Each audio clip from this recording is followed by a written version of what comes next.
Two people walk into the same cafe on a Monday morning. One earns $60,000 a year. The other earns $300,000. 5 years later, the first has a growing investment portfolio. The second is stressed, cash poor, and quietly wondering where all the money went. That sounds backwards, but it's not rare. It's normal. And that uncomfortable gap between income and wealth is one of the most misunderstood forces in modern finance. Because high income does not automatically turn into investable wealth. In many cases, it works against it. Right now, this matters more than ever. Top-end salaries have surged in tech, medicine, consulting, and finance. On paper, these are the economic winners. But behind the scenes, many are stuck on a treadmill that speeds up every year. They earn more. They spend more. They save. Almost nothing that compounds. The problem isn't irresponsibility. It's how the system nudges behavior once income crosses a certain level. It starts innocently. Income rises so lifestyle normalizes. Better apartment. Nicer car. More paid conveniences to buy back time. None of it feels reckless. It feels earned. That's the trap. Lifestyle inflation doesn't feel like inflation. It feels like progress. Each upgrade makes sense alone. Together, they quietly consume the surplus that could have become capital. Here's the distinction most people miss. Income pays bills. Wealth buys time. High earners are good at income. They're often bad at converting that income into assets that work without them. Why? Because high income is usually tied to high effort, long hours, mental strain, decision fatigue. After that, managing money feels like another job. So it gets ignored, outsourced blindly, or parked in whatever feels safe. Then come taxes. As income rises, marginal tax rates rise. Income tax, payroll tax, phase-outs, loss deductions. Each extra dollar is sliced thinner. Meanwhile, capital, assets producing returns, is often taxed more gently or later. Gains can compound before being taxed. High earners live on the heavily taxed side of the system. They grind for dollars that shrink on arrival. Here's the uncomfortable math. Earn $300,000. Spend $220,000 maintaining lifestyle. Lose $90,000 to taxes.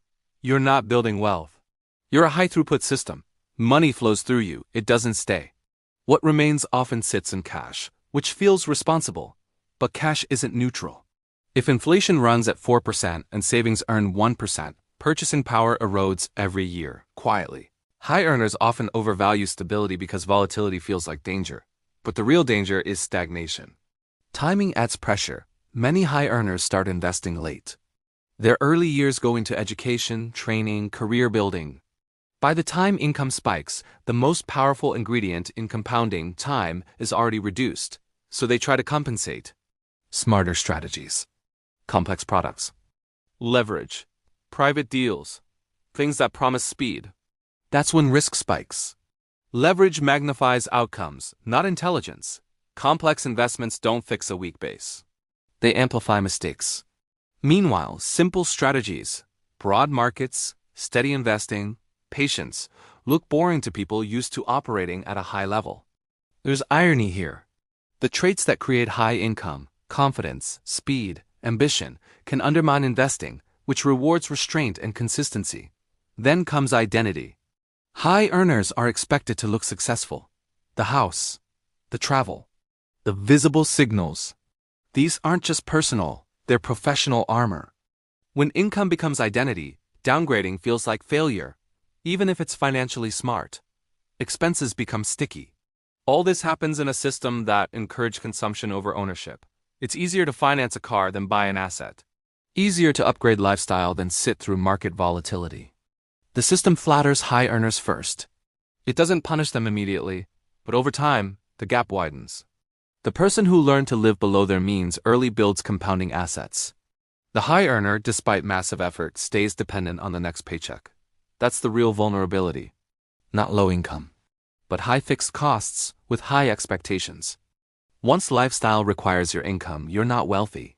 You're employed at a very high rate. And the risk isn't just financial. Burnout, job loss, health issues, industry shifts. When income is the only engine, any disruption hits hard.